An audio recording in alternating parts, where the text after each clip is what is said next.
ask you a little biography first. You were born in San Francisco, I understand. Right. 1940, November 27th, Sagittarius. Ah. A diplomat. And you moved to Hong Kong shortly after? Yes, when I was 3 months old. 3 months old, you moved to Hong Kong. Yes. And you were educated in Hong Kong? Partly, when I was, up to around 18 years old, I moved back to the States, and I was attending the University of Washington in Seattle. I see. What was your major? Are you ready for it? Yes. Philosophy, man. Beautiful. I understand you were a child actor in Hong Kong. Yeah, I started acting when I was around 6 years old. What kind of things did you do? Well, mainly, unimportant things. They're very important to me. For instance, up to around when I was 18 years old, I did something like, a co-starring role.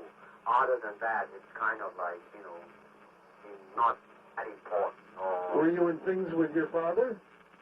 Well, no, not really. My father was in the Chinese opera.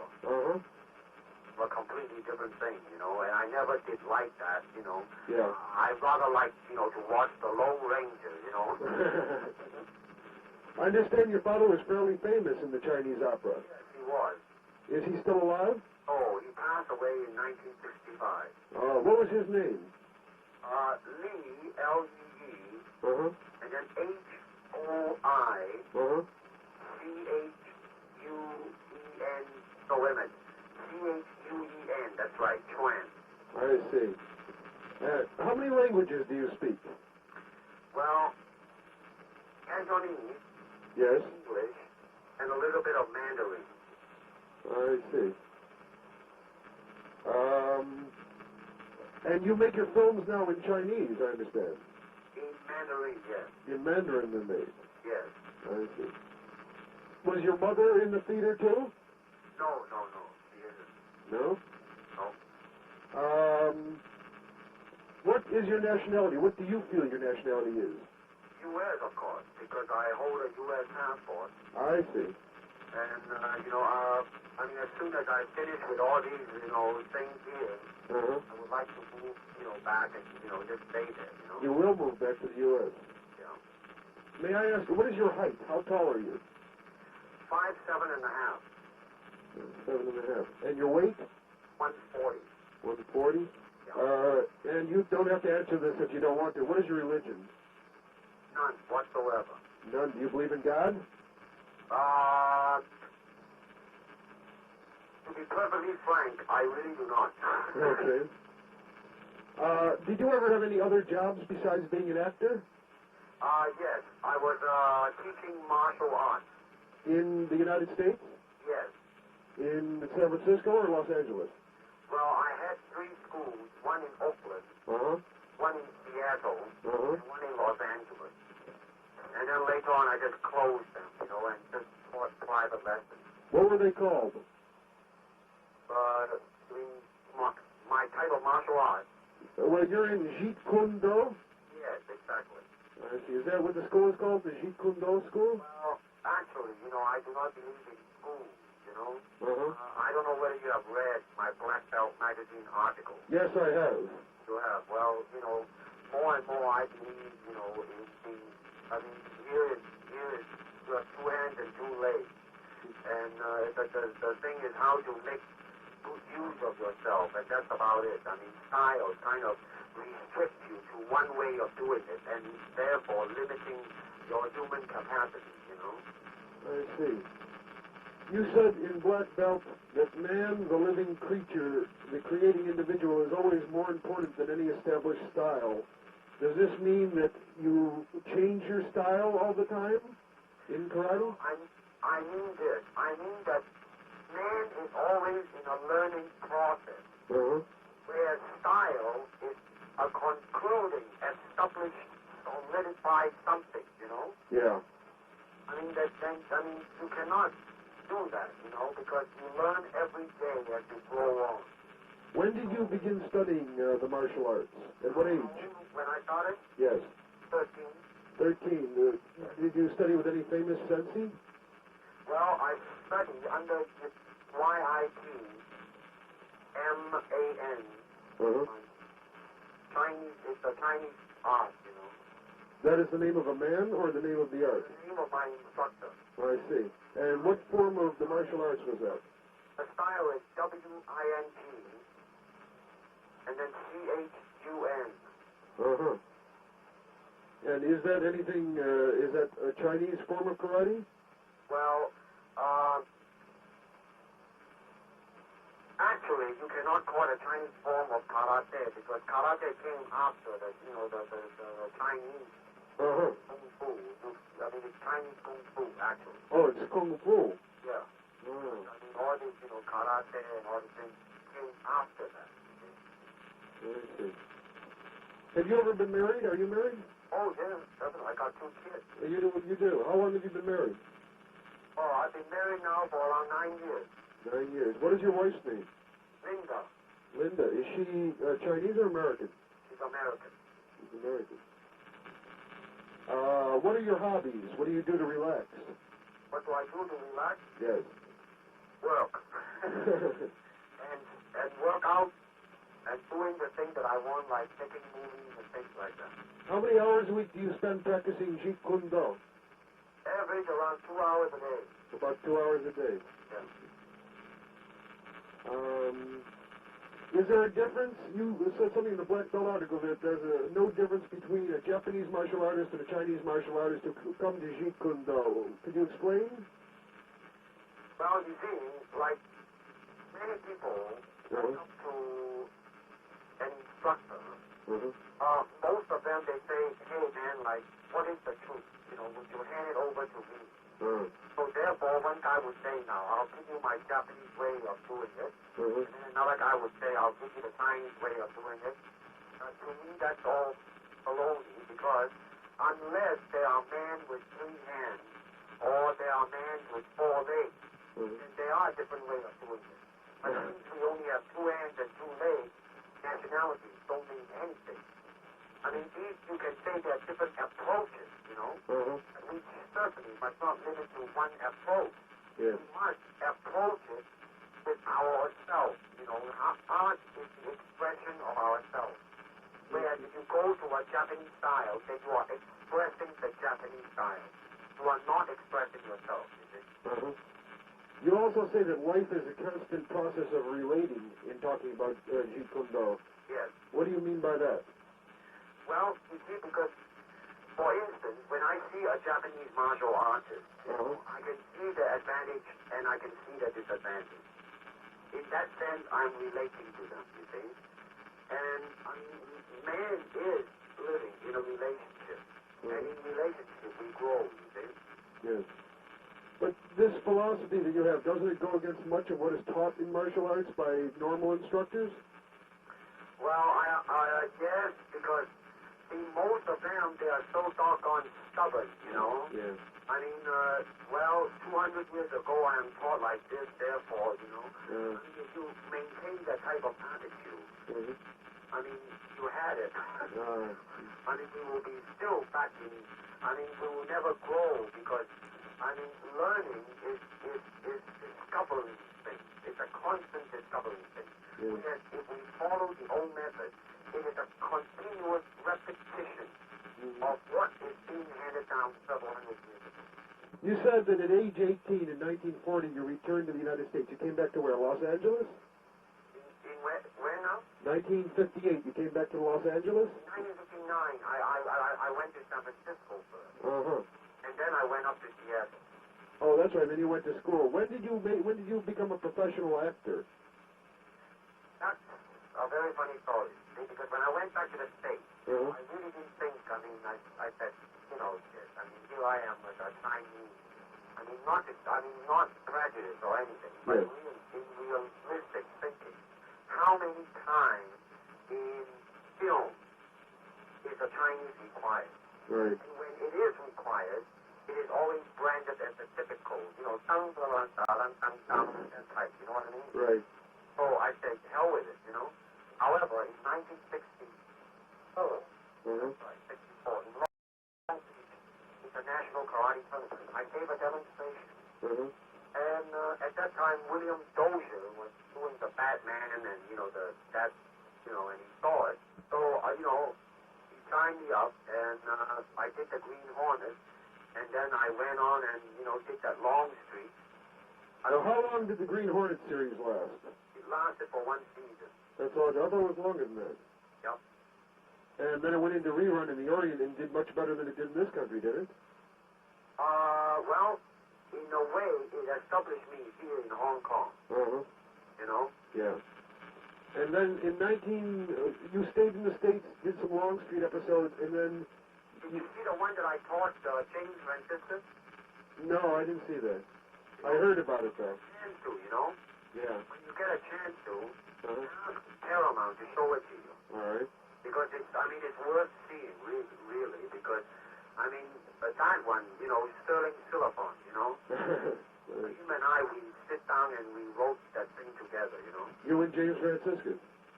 Yeah. The first one. It's called, in fact, the name is called The Way of the Intercepting Fist. That's the name of the episode. Ah. Okay. They asked me to go back, to do a television series. Uh-huh. Warner Brother was committed, they were offering me $25,000 to hold me to do a television series. This was after Green Hornet. Do it, Uh-huh. And I went back to Hong Kong in 1971 and did a movie called The Big Boss. Right. And the damn thing just broke the all-time record. Now, Big Boss was produced by Raymond Chow, Yes, and the director was Lo Wee. yes. How much did the film cost to make? Do you know? How much it cost to make that film? Yeah. Very cheap. What is very cheap? Around 500,000 Hong Kong, which is like less than 100,000 US. And how much did it make? What was? It grows in Hong Kong alone. Let's see, around 500,000 US. Wow. Now, so it broke all-time record, and then, all the time before, Chinese flicks were kind of like, unrealistic and Yes. really, overacting and a lot of these jumping around and, not, well, anyway, all in all, it's not real, you know what I mean? Uh-huh. So I came back and I introduced some new element into it, which is like, when I kick, I really kick and, and all that, well... Isn't that dangerous? Let me say this. Ultimately, martial art is expression of oneself. Uh-huh. And in your films, do you express yourself? Huh? You express yourself in your film? Yep. Honestly, and as much as I can, Uh-huh. I did that, and then it was a huge success.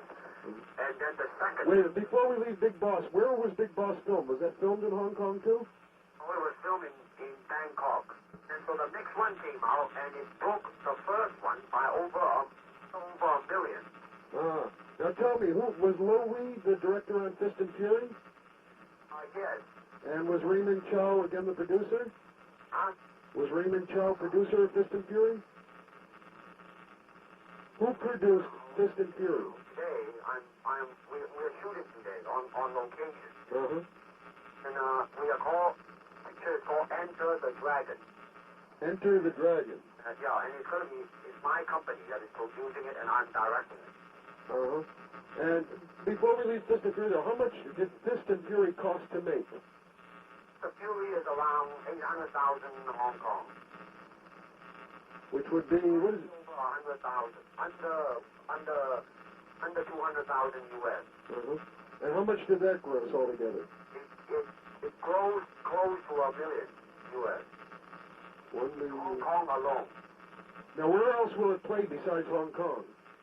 Well, the Big Boss, the first one, all-time record in Hong Kong and Singapore. Uh-huh. In Thailand, Fist of Fury is doing the same right now in Singapore. Ah. And this one I'm doing now. It's not yet, released, but I have every inch of competence that is going to break the previous three. Now, Enter the Dragon is your new film, and you're producing this yourself. Chuck Norris, you know Chuck Norris? I know the name. Well, he is also in it. Uh-huh. We shot the location in Rome. What is the plot of Enter the Dragon?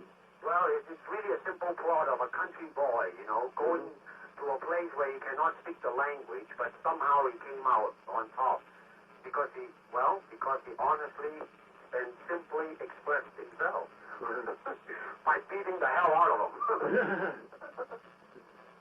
And listen, say, I gotta go now because my lunch break is over.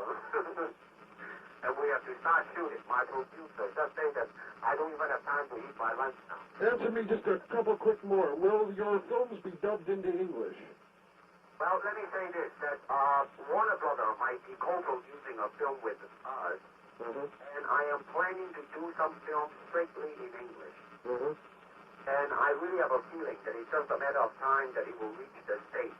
I see. You know, the Italian flicks, you know, like Clint Eastwood type of a thing. And in the article in Black Belt, it said that you had been challenged by a lot of people who wanted to make their reputation by beating Bruce Lee. Is that still true? Oh, yes. Every damn day. In fact, the one who challenged me became a movie actor himself. Who's that? Company beginning to hire him, you know.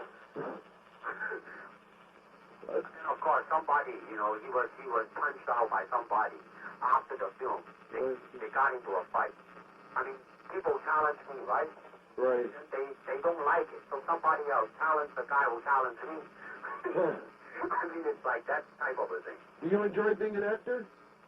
Yes, every inch of it, because it's my way of expressing myself. You know, I mean, it's a phenomenal way, which is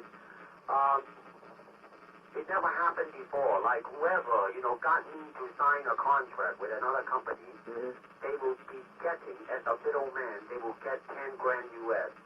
Can you believe that? I mean, it's getting to be like, I don't even believe it myself. Really? How has your life changed? Have you changed since you've gotten successful? I understand you're a cult figure in Hong Kong. You're very famous there. Well, it's changed in a sense that it's like I'm in jail, you know what I mean? Really? Like what? I am like a monkey in the zoo, you know, people looking at me and things like that. And basically, I like simple life and I like to joke a lot and all those things, you know, but I mean, I cannot, you know, speak as freely as I, you know, could before because misinterpretation comes in and, I mean, you know, all kinds of things. It hasn't changed me, basically, because I know that in my process of being born and going to die, something happened which is breaking some record. I mean, which to me, it doesn't mean anything, you know. I mean, it's just something that happened. I mean, it didn't give me any, you know, that I'm proud or I'm any, you know, better than I ever was. You know, I'm just the same damn old shit. Your lifestyle in Hong Kong, do you have your own home or do you live in an apartment? No, I just bought a beautiful house, I have to say, that changed, you know. And, how big a house did you buy? Huh? How big is it a big house? Well, let's just say that it's very comfortable. How many rooms? Upstairs there's around 6. And downstairs? There's 3. How much did it cost? Well, let's not quote prices, okay. One thing, in 1969 you had a highly publicized TV demonstration in Hong Kong. Had you already signed the contract to make the film? It was 1970. Yeah. I did, you know, they dangle in the air 5 1-inch boards, and I side-kicked it and broke 4 of them. Huh? Suspended in the air. And, when you return to the United States, will you live in Los Angeles? Or? No, well, yeah, right. You were living and where did you live in Los Angeles last time you lived here? I beg your pardon? Did you live in Los Angeles last time you lived here? Well, I couldn't hear you. Did you live in Los Angeles when you lived here before? Yeah, I stayed in Los Angeles since 1965. I see. Who was your agent when you were here? I really didn't have agents, you know, in the sense that most of them is, you know, through my teaching that I got my job. Oh, I see, through your teaching. And listen, say, I gotta go now because my lunch break is over. And we have to start shooting. My producer just say that I don't even have time to eat my lunch now. Answer me just a couple quick more. Will your films be dubbed into English? Well, let me say this, that Warner Brother might be co-producing a film with us, and I am planning to do some films strictly in English. And I really have a feeling that it's just a matter of time that it will reach the States. I see. You know, the Italian flicks, you know, like Clint Eastwood type of a thing. And in your in the article in Black Belt, it said that you had been challenged by a lot of people who wanted to make their reputation by beating Bruce Lee. Is that still true? Oh, yes. Every damn day. In fact, the one who challenged me became a movie actor himself. Who's that? Companies beginning to hire him, you know. And of course, somebody, you know, he was punched out by somebody after the film. They got into a fight. I mean, people challenge me, right? Right. They don't like it, so somebody else challenged the guy who challenged me. I mean, it's like that type of a thing. Do you enjoy being an actor? Yes, every inch of it, because I mean, it's my way of expressing myself. You know, I mean, it's a phenomenal way, which is, it never happened before. Like whoever, you know, got me to sign a contract with another company, they will be getting, as a middleman, they will get 10 grand US. Can you believe that? I mean, it's getting to be like, I don't even believe it myself. Really? How has your life changed? Have you changed since you've gotten successful? I understand you're a cult figure in Hong Kong. You're very famous there. Well, it's changed in the sense that it's like I am in jail, you know what I mean? Really? Like what? I am like a monkey in the zoo, you know, people looking at me and things like that. And basically, I like simple life and I like to joke a lot and all those things, you know, but I mean, I cannot, you know, speak as freely as I, you know, could before because misinterpretation comes in and, I mean, you know, all kinds of things. But it hasn't changed me, basically, because I know that in my process of being born and going to die, something happened which is breaking some record. I mean, which to me, it doesn't mean anything, you know. I mean, it's just something that happened. I mean, it didn't give me any, you know, that I'm proud or I'm any, you know, better than I ever was. You know, I'm just the same damn old shit. Your lifestyle in Hong Kong, do you have your own home or do you live in an apartment? No, I've just bought a beautiful house, I have to say. That changed, you know. And, how big a house did you buy? Huh? How big is it a big house? Well, let's just say that it's very comfortable. How many rooms? Upstairs there's around 6. And downstairs? There's 3. How much did it cost? Well, let's not quote prices, shall Okay. we? One thing, in 1969 you had a highly publicized TV demonstration in Hong Kong. Had you already signed the contract to make the film? It was 1970. Yeah. I did, you know, they dangle in the air 5 1-inch boards, and I side-kicked and broke 4 of them. Huh? Suspended in the air. Very good. When you return to the United States, will you live in Los Angeles? Or No, well, yeah, right. you were living and where did you live in Los Angeles last time you lived here? I beg your pardon. Did you live in Los Angeles last time you lived here? Wait, I couldn't hear you. Did you live in Los Angeles when you lived here before? Yeah, I stayed in Los Angeles since 1965. I see. Who was your agent when you were here? I really didn't have agents, you know, in the sense that most of them is, you know, through my teaching that I got my job. Oh, I see. Through your teaching. Yeah, I was teaching like, you know, James Coburn, Sterling Philippon, Steve McQueen, and all those guys. You were teaching them Jeet Kune Do? Yeah. And this was when you were acting or before?